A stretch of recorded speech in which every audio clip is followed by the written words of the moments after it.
America అధ్యక్షుడు Donald Trump Japan విజిట్కి వెళ్లారు. ఆయన అమెరికా అధ్యక్షుడు అయిన తర్వాత ఇదే తొలిసారి ఈ ప్రాంతానికి రావటం, ముఖ్యంగా జపాన్కి వెళ్ళటం. జపాన్ నుంచి ఆయన సౌత్ కొరియా సోల్కి వెళ్తున్నారనమాట. ఎపెక్స్ సమ్మిట్ కోసం, ఏషియా పసిఫిక్ ఎకనమిక్ కోఆపరేషన్.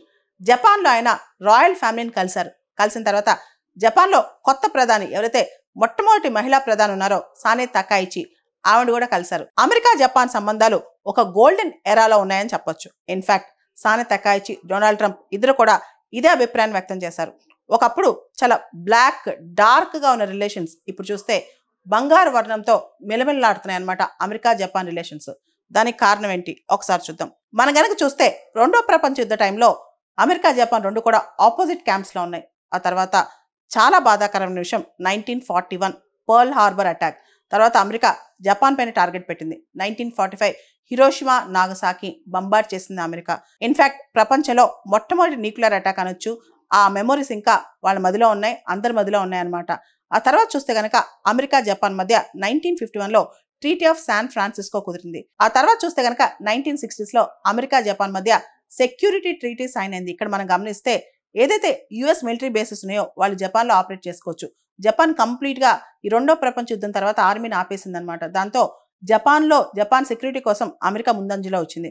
తర్వాత మనం చూస్తే కనుక కోల్డ్ వార్ ప్రచ్ఛన్న రాజకీయాల్లో అమెరికా తరపునే ఉంది జపాన్. అంటే అమెరికా జపాన్ మధ్య అంత పెద్ద యుద్ధమైనా తర్వాత అమెరికా జపాన్ చాలా సయోధ్యతో ముందుకెళ్ళాయి. అయితే 1970s 1980s టైంలో అమెరికా జపాన్ మధ్య ఎకనమిక్ రైవలరీ, ఆర్థిక పరమైన రైవలరీ స్టార్ట్ అయిందనమాట.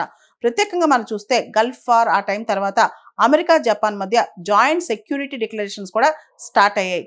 అయితే 2010 నుంచి కూడా అమెరికా ఏషియా వైపు చుట్టం మొదలెట్టింది. ముఖ్యంగా pivot Asia policy America start చేసిన తర్వాత అమెరికా జపాన్ సంబంధాలు మరింత బలపడ్డాయి. ముఖ్యంగా 2020 ఆ టైంలో ఇండో పసిఫిక్ పార్ట్నర్షిప్ కావచ్చు, టెక్నాలజీ పార్ట్నర్షిప్ కావచ్చు, free and open Indo Pacific ద్వారా అమెరికా జపాన్ సంబంధాలు ఇంకా బలపడ్డాయి. ముఖ్యంగా మలబార్ ఎక్సైజ్ కావచ్చు, క్వాడ్ కావచ్చు, వీటన్నిటిలో కూడా అమెరికా జపాన్ కలిసి పనిచేస్తున్నాయి. అయితే ఈసారి డొనాల్డ్ ట్రంప్ ప్రత్యేకంగా జపాన్కి వెళ్ళిన ప్రత్యేకమైన కారణం మనం చూసాం, అమెరికా చైనా మధ్య టారిఫ్ వార్ జరుగుతుంది.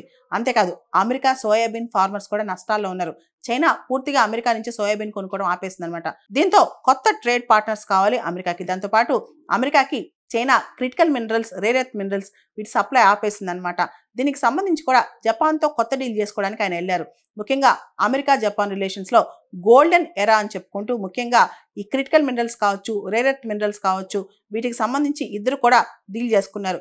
జపాన్ ఇప్పుడు అమెరికాలో దాదాపు $550 బిలియన్ ఈ critical minerals, rare earth minerals లో పెట్టుబడులు పెట్టబోతుంది. ముఖ్యంగా మనం చూస్తే ప్రపంచవ్యాప్తంగా ఈ critical rare earth minerals 70% global mining చైనానే చేస్తుంది. అదేవిధంగా 90% రిఫైనింగ్ కెపాసిటీ కూడా చైనా చేతిలో ఉంది. దీనికి ఆల్టర్నేటివ్గా, చైనాకు ఆల్టర్నేటివ్గా ఇప్పుడు జపాన్ తయారు చేసుకుంటుంది అమెరికా. ఇప్పుడు అమెరికాకి కొత్త సప్లై చైన్స్ కావాలి, ఇన్వెస్ట్మెంట్స్ కావాలి, ఇంకా ఎక్కువగా ట్రేడ్ పార్ట్నర్షిప్ కావాలి. అందుకే ఇప్పుడు డొనాల్డ్ ట్రంప్ స్వయంగా ఆయనే జపాన్కి వెళ్ళారు.